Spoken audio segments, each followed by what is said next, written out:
Hey folks, listen up. I'm about to break something down for you step by step, okay? If you think I'm about to show you something, this is kind of a preview of the training call that we're going to have about finding private lenders in your own backyard. But what I'm going to do is I'm going to show you how to do this manually, and then what I'm going to show you on the training call is going to blow your doors off, okay? What I want you to do right now is get a pen and paper, get whatever you need to do, because I'm going to break this down for you step by step. I've broken it down into 5 steps, all right? Very clear, very concise, telling you exactly what to do. So I want you to get a pen and paper, and we're going to get cranked up, okay? The first thing that you've got to do to find private lenders in your area is you've got to get a list of the top self-directed IRAs in the country, okay? On the training call, we're going to tell you, okay, how to find people lending money to real estate investors in your area using their self-directed IRA, all right? The first thing you're going to have to do to find them is to find out who the top self-directed IRAs are. However you want to do that, Google it, research it, whatever you need to do, you need to find out who they are, because a self-directed IRA, all right, is a special type of IRA that gives the individual who owns that and contributes to the IRA very special privileges on how to conduct or use their funds, okay, that are inside that IRA. They enable you to lend to a real estate investor just like yourself, make money, make a profit, put it back in the IRA, and it's tax deferred. All right, so it's a very, very good tool for them to be able to utilize to help you. All right, so the first thing you got to do is you got to find out who are the largest self-directed IRAs in the nation. All right, now the second thing, okay, once you find out that list, okay, I would say make a list of the top 10. You're going to want to find out their custodial name, okay? Now, when I say custodial name, what I mean is the name isn't always in the name of the actual IRA company, okay? Say, for example, Intrust. Their custodial name may be something else other than that, all right? So you're going to have to make some phone calls to the top 10 companies who for self-directed IRAs and ask, if I were to lend money from my IRA on a piece of real estate via a mortgage, all right, what is the name, what is the custodial name that you guys would place it in, okay? Because typically, like for example, one company is Intrust. It might be Intrust Holdings in care of Jason the Money Man Medley, all right? So you're going to have to find out, if you're going to go research this stuff, which we're going to talk to you about in a second, you're going to have to find out the names of the custodial name for the IRA itself, self-directed IRA itself. So you've got to, one, find out who those IRA companies are, self-directed IRA companies. Number 2, find out what their actual custodial name is, because that's how it's going to be recorded in the county records where you live, okay? And again, this is just the tip of the iceberg. We're going to give you the icing on the cake at on the training call this week. This is nothing, okay? But hang tight, because there's a couple more steps, and I want you to get these in detail. Once you find their custodial name, all right, you're going to have to go down to your local county courthouse, or you may be able to do this online depending upon where you live and what kind of access you have. But you're going to want to once you get those names, the custodial names, okay, you're going to want to run searches for all the mortgages that have taken place, let's say in the last 6 months, okay? And then once you've found all those mortgages, those recorded mortgages, you're going to want to run a search, all right? You're going to want to run a search for those custodial names, because then you'll be able to find out who the individual was that loan was made in care of, okay? Folks, this information is huge right now.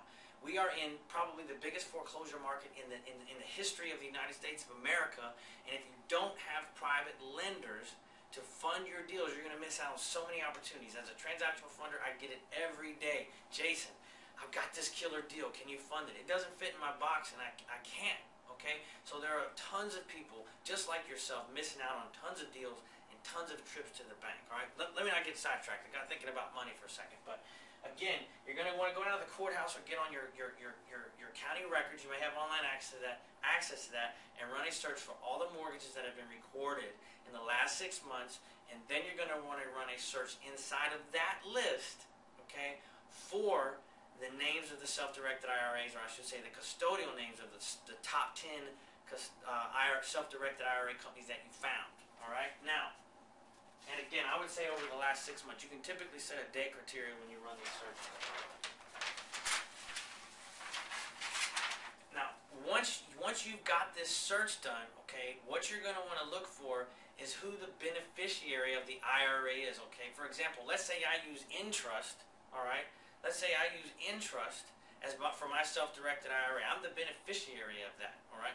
So the mortgage, when I lend to an investor, all right, it's entrusting care of Jason Medley, all right? So what you're going to want to do is you're going to want to find, once you pull all those mortgages, those recorded mortgages, you're going to want to look and see who the beneficiary of the IRA is, okay?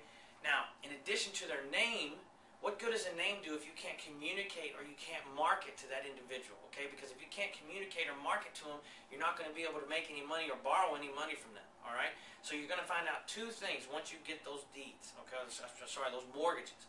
You're going to find out who the beneficiary is and what their address is. Both those pieces of information are going to be on those documents, okay? Now, once you actually get that information, you're going to want to create a spreadsheet, okay? It's going to be really, really simple, all right? It's typically 2 columns, all right? It's 1 column for the beneficiary and 1 column for what? Their address, because that's what you're going to use to market to them.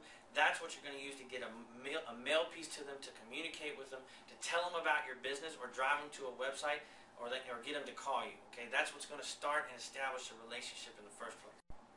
Okay, and now your 5th and final step is you're going to send what's called a challenge letter to them, all right?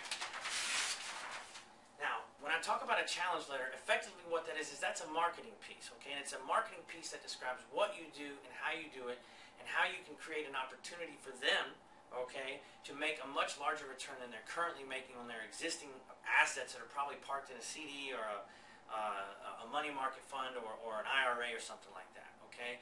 You're going to then invite them into become one of your private investors, all right? Your private lenders, I should say, all right? Now, once you've done that, all right, you send them that letter. That then opens the door for communication to start a relationship. You're either asking them to call you or you're asking them to visit a website, all right? Your website, of course.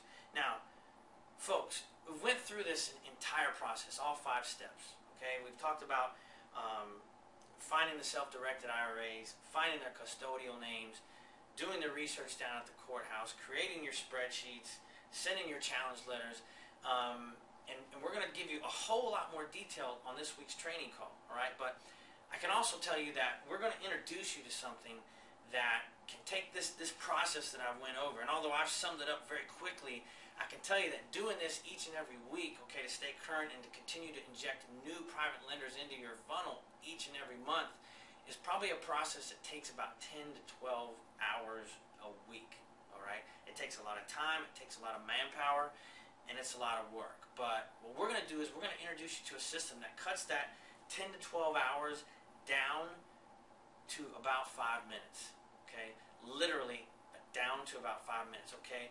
And the system that we're going to talk to you about on the training call, it does everything for you. It's Scout. We already know all of the IRAs. We already know their custodial names. We already know how to get the data with a click of a button, okay? And we've got the challenge letters and the mailing taken care of, okay? So inside of a few clicks of a button, you'll be able to gather your data, all right? Merge it into an actual challenge letter, and then click another button and have it mailed out for you, all right? There's a ton more, all right? A ton more that's included in the system that we've created, but I want to encourage you to show up this week on the training call, and we're going to go through everything step by step. We're going to give you so much information, okay? We're going to actually show you how to do this exactly, step by step, all by yourself. We're going into much greater detail than we've gone in here on the training call, okay? But super fantastic stuff. It's Jason the Money Man Medley signing out. I'm looking forward to seeing you on this week's training call, all right? Thanks. Bye-bye.